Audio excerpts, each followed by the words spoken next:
Hello class, आज हम सीखेंगे हीट एंड थर्मोडायनेमिक्स में कैलोरीमेट्री। कैलोरीमेट्री से स्टार्ट करना है। इससे पहले आपने देखा होगा हीट एंड थर्मोडायनेमिक्स में दो चैप्टर अपने हुए हैं। टेम्परेचर स्केल हो गया, दूसरा क्या होता है थर्मल एक्सपांशन हो गया। विद कॉन्सेप्ट सारी चीजें अच्छे से कवर की है हमने। अब तीसरा क्या होता है यहाँ पे कैलोरीमेट्री, या क्या होता है यहाँ पे हीट। हीट का मतलब क्या होता है यहाँ पे सबसे पहले ये समझना होगा। हीट मीन्स क्या होता है यहाँ पे टाइप, ये क्या होता है टाइप ऑफ एनर्जी होता है। ये क्या होता है यहाँ पे type of energy, type of energy. अब एनर्जी का एक टाइप होता है जिसमें क्या होता है कि बॉडी, एक बॉडी से दूसरे बॉडी में यहाँ पे एनर्जी को ट्रांसफर किया जाता है, लेकिन अगर टेम्परेचर का डिफरेंस होगा। जैसे अगर मान लो यहाँ पे दो ब्लॉक है, दो ब्लॉक लिया हमने ए और बी। अब ए का टेम्परेचर दे रखा है यहाँ पे 45 डिग्री सेल्सियस और बी का दे रखा है यहाँ पे 35 डिग्री सेल्सियस। तो आप मुझे बताओ, अगर इन दोनों को कांटेक्ट में रखा जाए, कांटेक्ट में रखने का मतलब क्या होता है यहाँ पे ए को बी के साथ, ए को बी के साथ, अगर ए को बी के साथ आप लाते हो, ध्यान देना यहाँ पे ए को बी के साथ लाओगे तो यहाँ पे ए क्या करेगा, यहाँ पे यहाँ से हीट स्टार्ट होते जाना और किस में जाएगा यहाँ पे बी में, तब तक जाता है जब तक दोनों का टेम्परेचर सेम नहीं हो जाता। बात समझ आ रहा है? जब तक दोनों का टेम्परेचर सेम नहीं होगा तब तक यहाँ पे ए बी को हीट देता रहेगा और बी ए से हीट लेता रहेगा। और जब दोनों का टेम्परेचर सेम हो जाता है तो याद रखना है यहाँ पे उस स्टेज को बॉडी के थर्मल इक्विलिब्रियम, थर्मल इक्विलिब्रियम ये समझा रखा हूँ ऑलरेडी। तो यहाँ पे ए से बी में हीट जा रहा है। अब एक चीज ये ध्यान देना, यहाँ पे टाइप ऑफ एनर्जी होता है। अब थोड़ा और अच्छे से समझने के लिए हीट को यहाँ पे एक एग्जांपल लिया हूँ रियल लाइफ का। ये क्या होता है यहाँ पे थंब है, थंब तो समझ में आ रहा है ना, थंब होता है। और थंब को देखो ये सेंसिबल है, हमारा बॉडी क्या होता है सेंसिबल पार्ट होता है कि हम टच करते हैं, टच करके बता देते हैं किसी चीज को कि वो हॉट है या क्या होता है कोल्ड होता है। बात समझिए, ज्यादा हीट है या टेम्परेचर हमारे बॉडी के कंपेरिजन में ज्यादा है या कम है। जैसे मैंने बोर्ड को टच किया तो बोर्ड क्या होता है देखा जाए तो मेरे बॉडी के कंपेरिजन में अगर देखा जाए तो इसका टेम्परेचर कम होगा। लेकिन अभी कोई आयरन है जो थोड़ा से हॉट करके रखा है, हमने थोड़ा सा हीटअप किया और आयरन रॉड को रखा, उसको टच करेंगे तुरंत हाथ हटा लेते हैं, क्यों? क्योंकि वो हीट होता है। लेकिन यहाँ पे बोर्ड देखा जाए तो थोड़ा सा कूल्ड।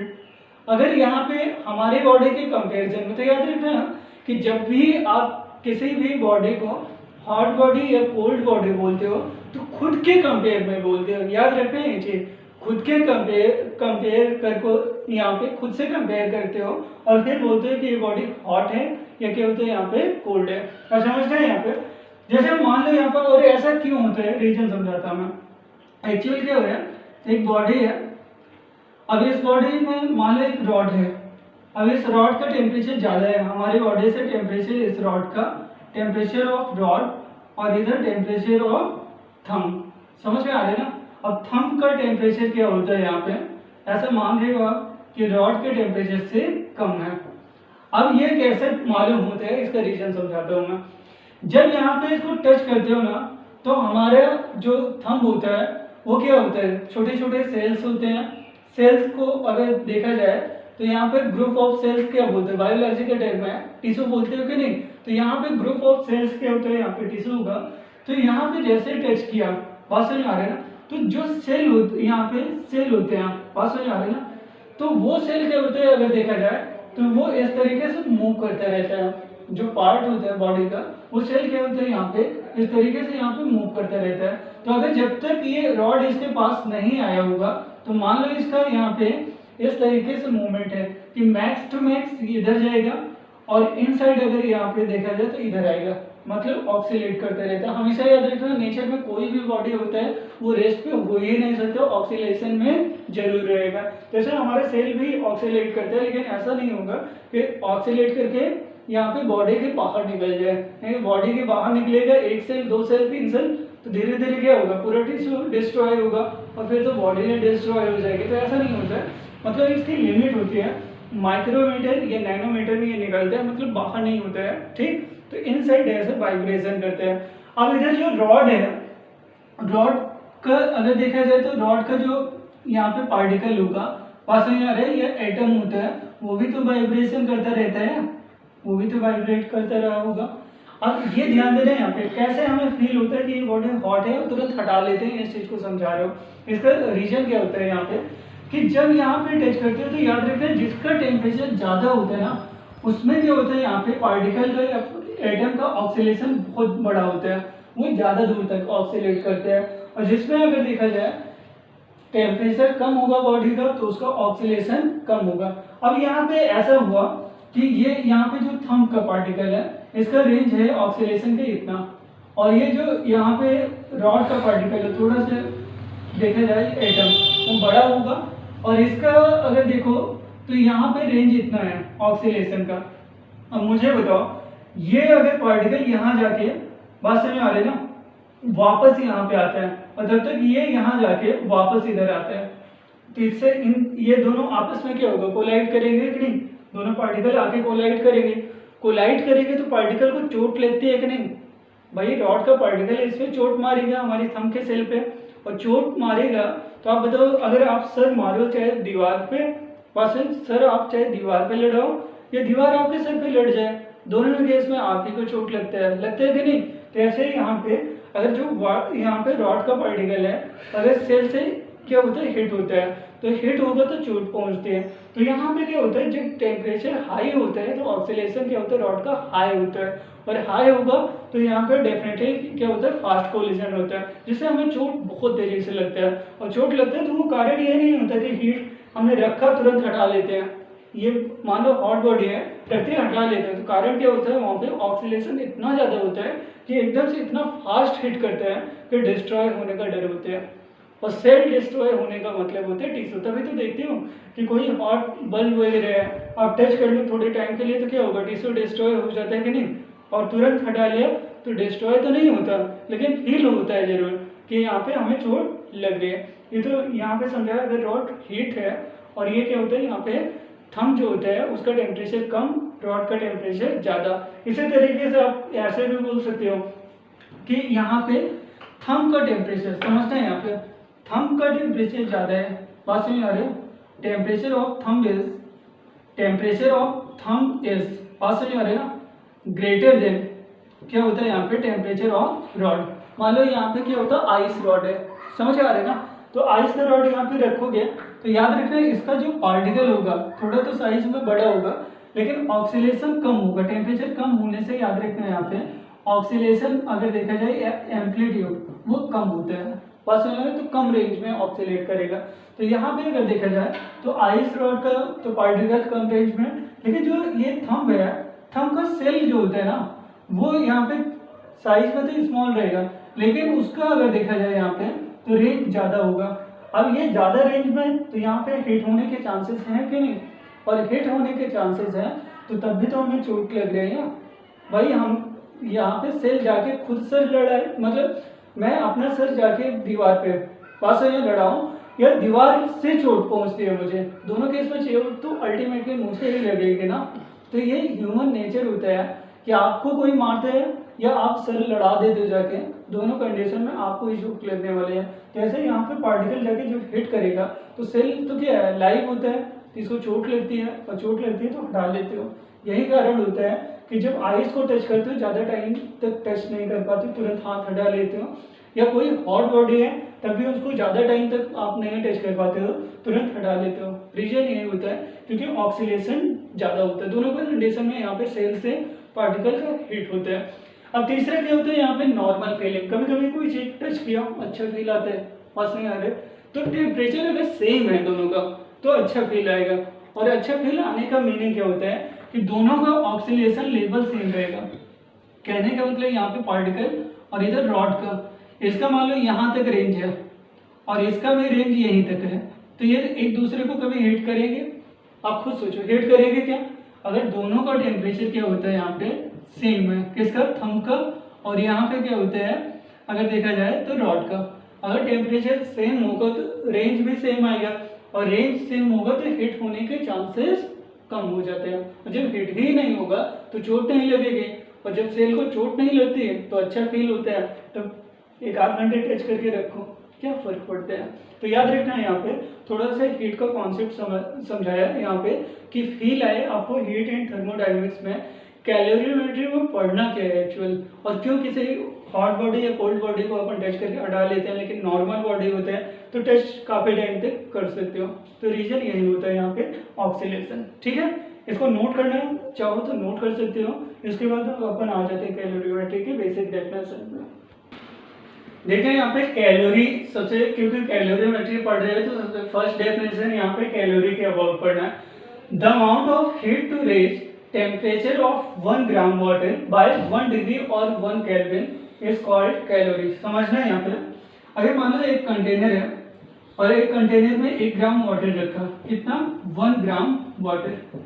1 ग्राम वाटर का टेम्परेचर अगर 1 डिग्री सेल्सियस आप रेज करते हो, 1 डिग्री या यहाँ पे 1 केल्विन, दोनों समझा रहे हो यहाँ पे ध्यान देना, चेंज डिग्री सेल्सियस में आपने देखा होगा और क्या होता है यहाँ पे केल्विन में, दोनों में सेम आता है। और ये थर्मल स्केल में समझाया था मैं, इसके बेसिस से क्वेश्चन भी देता हूँ जिससे आपको कॉन्सेप्ट समझ में आए। लेकिन अभी कैलोरी पे मेरा फोकस है, मतलब हमें फोकस करना है यहाँ पे कैलोरी पे। ध्यान देना, एक कंटेनर था, 1 ग्राम वाटर लिया और 1 ग्राम वाटर के टेम्परेचर को बढ़ाने के लिए, बात समझ आ रही है, 1 ग्राम वाटर के टेम्परेचर को 1 डिग्री सेल्सियस बढ़ाने के लिए जितना अमाउंट ऑफ हीट सप्लाई कर रहे हो, मान लो एक बर्नर से यहाँ पे हीट सप्लाई कर रहे हो, तो जितना भी अमाउंट हीट सप्लाई करोगे वो 1 कैलोरी के बराबर होता है। बात समझ आ रही है ना, 1 कैलोरी के बराबर होता है। तो याद रखना 1 कैलोरी का मतलब क्या होता है यहाँ पे, the amount of heat raise to, यहाँ पे the amount of heat to raise temperature of 1 gram by 1 degree और 1 केल्विन इज कॉल्ड कैलोरी।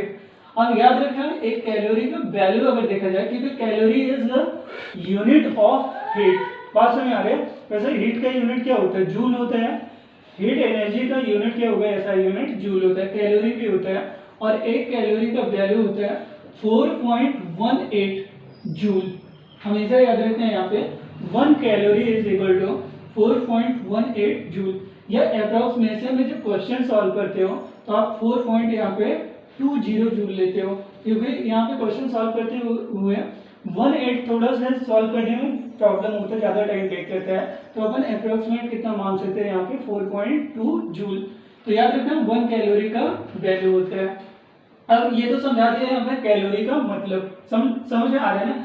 लेकिन एक बार क्या हुआ था, आईआईटी में इसका कैलोरी का डेफिनेशन ही आ गया था।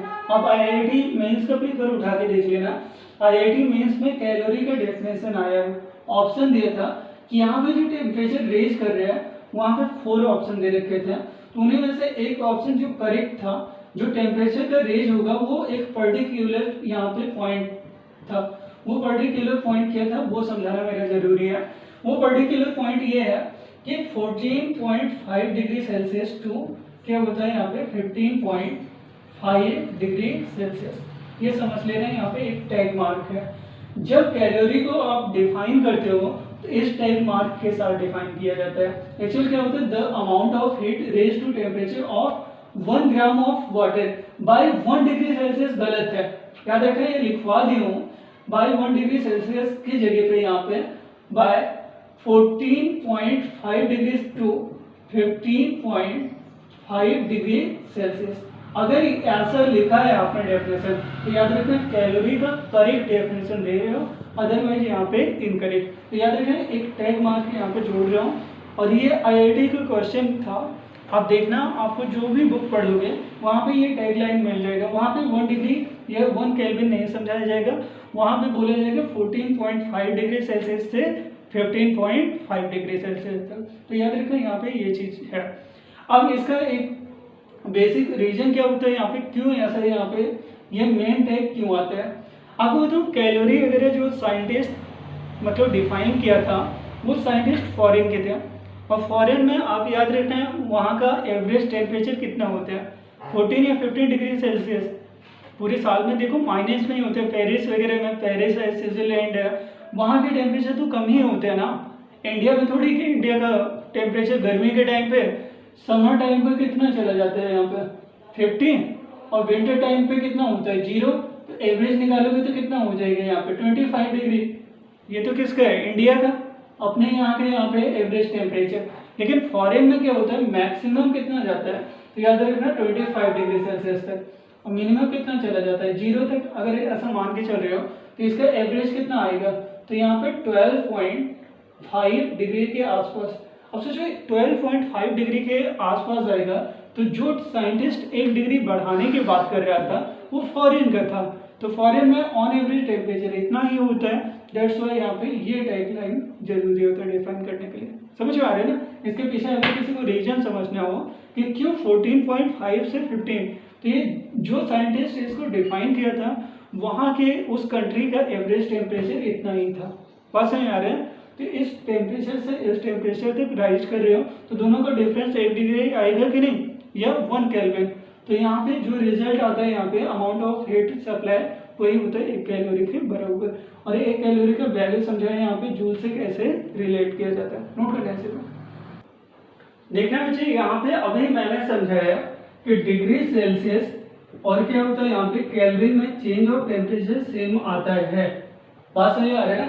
उसे से रिलेटेड सवाल मैंने पूछ लिया आपको कि अगर आपको आ रहा होगा तो तुरंत आंसर कर दोगे। यहाँ पे देखो क्वेश्चन क्या है, the temperature of a substance increases by यहाँ पे 27 degree on the kelvin scale, this increase is equal to, अब 4 ऑप्शन है यहाँ पे, 300 केल्विन, 2.46 केल्विन, 27 केल्विन, या क्या होता है यहाँ पे 7 केल्विन। तो यहाँ पे आंसर क्या होगा, तो डेफिनेटली आंसर क्या होता है यहाँ पे 27 केल्विन। अब सोचने वाली बात यहाँ पे कुछ है नहीं कि भाई डिग्री सेल्सियस में जो चेंज आ रहा है वही तो केल्विन में चेंज आना चाहिए। डिग्री में 27 का आ रहा है, केल्विन में भी 27 का आएगा। अगर किसी को अभी भी ना समझ में आए तो याद करो यहाँ पे कि टी माइनस, बात सुनो ये फॉर्मूला याद करो, C माइनस 0, 100 माइनस क्या होता है यहाँ पे 0, और इधर क्या होता है यहाँ पे K माइनस 273, और इधर क्या होता है यहाँ पे 373 माइनस क्या होता है यहाँ पे 273।